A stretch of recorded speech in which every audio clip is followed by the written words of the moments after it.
frequently I get asked about what it takes to get on the BattleBots television show. And it changes year over year because we have different networks, different production companies. There's things that change, but the basics really don't change. Obviously, you have to be able to build a combat robot that is capable of putting on a show.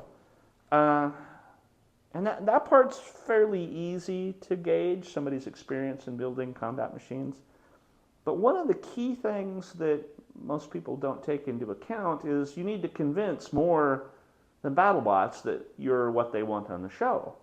So there's going to be network people involved, there's going to be production people involved, and they're more interested in seeing that you can be entertaining and you can film well, rather than just you can show up with a robot that works.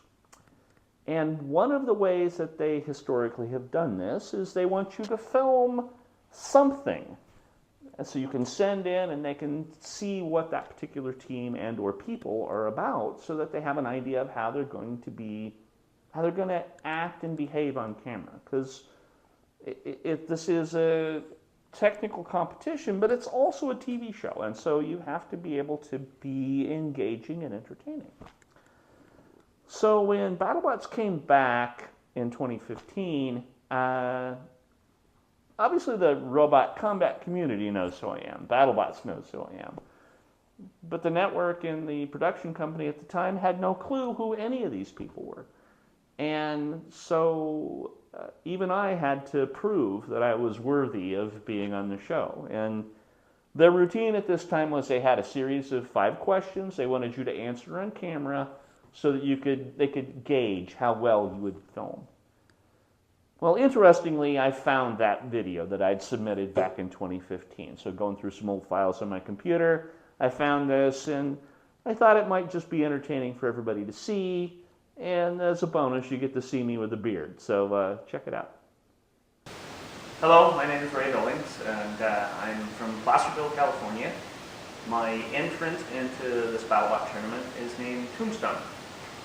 Tombstone will be similar to some previous robots I built. It will be a large horizontal spinner centered around the new 250-pound category.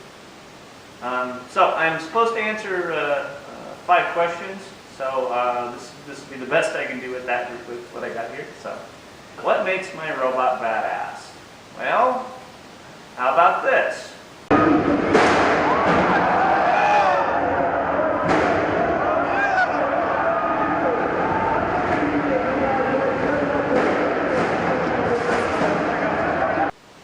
Or maybe this.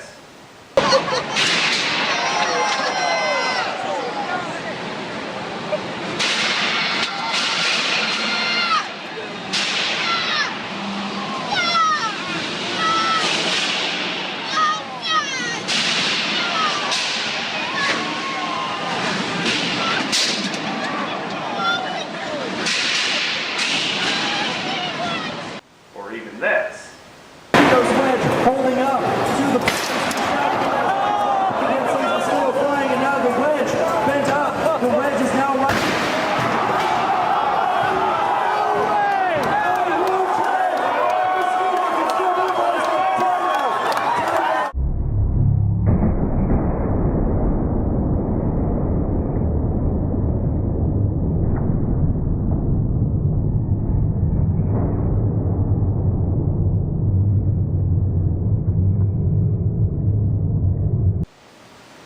My robot is the definition of badass. It's going to be the big hitter at your event. Absolutely, it will be the one with the biggest kinetic energy. The reason for that will be weapon bars like this one here. 70 to 80 pounds, somewhere in that range, spinning around 2,700 RPM. It delivers a big hit, and it's going to be dominating as far as energy weapons go. So it's the gauge by which everything else that's badass would be measured against. Describe what it feels like to destroy another robot in the arena. This can go a couple of different ways. There are some robots that show up that are very serious. They're going to be top-level machines, and then there's some that are less serious or more whimsical. So if I'm fighting another top level guy, so we got a matchup of two very well built machines. It's going to be a competitive match. It's always a thrill to come out ahead in that. It's always a thrill to fight somebody that you know has the capability of beating you and then just dominating immediately. It's a wonderful feeling. But there have been times where I've fought some less serious machines. I can remember once where I fought an 8-year-old girl, and when the match was over, I made her cry. So that didn't exactly make me feel good. But all in all, it's the thrill of competition is fantastic. What kind of robot am I afraid of facing? Actually, it's not so much a type of robot, it's more along the lines of the driver of the robot. Some robots come up with multiple methods of attack. So it's pretty common to have a robot that, say, has a drum spinner on the front, and you have a wedge incorporated in the front to feed you up into the drum. If the drum spinner should happen to break, he still has a good wedge and a drivetrain. He can push you around and he can control the match that way. Many times you'll have a lifter robot. It'll have a lifting arm of some type, some sort of control mechanism. And even if that breaks, usually there's still a wedge that can still get under you and drive you around and do some control of the match. My robot is unapologetically a big weapon. There is no backup plan. There's no plan B. So if I come up with an opponent who can somehow control the match, can somehow get behind me, can control the way the angles of attack go, I don't have a way to counter that. So it's not so much a type of robot, it's more a type of driver. Somebody who's very patient and controlling can make the match pretty rough for me, and those are the kinds I don't like to face. Other big kinetic weapons, I'll trade kinetic energy with anybody. Weapon-to-weapon hits, I love that. That's great. You get some of those control robots, and they can give me a hard time. What would it mean to me to win this BattleBot tournament? I competed at BattleBots back in the day when it was on television before, and at that time frame, I was a competitive guy. I was in the middle of the pack. And I brought a decently competitive robot. I drove it fairly well. I did okay. But I wasn't in any real threat to dominate a tournament and win any of the classes. Since then, my robots have gotten better. They're much more competitive than they were then, and I've gotten better. What I do, I control them better. I can drive them more efficiently. And so have gone from a middle of the pack type of guy to one of the teams that's there to win any event I show up at. And it would be great for me to be able to compete against some of the BattleBot legends from the past, and some of them I know are going to be at this tournament. And it would be awesome for me to be able to square off against some of these guys and really show that I can dominate anybody. Frequently, people will look at my robots and I'll go win an event and say, yes, you have a great robot. It's an awesome robot, but you didn't face, and then they'll pick out their favorite robot from the past. So names like Biohazard and Hypnodisc, they get thrown around.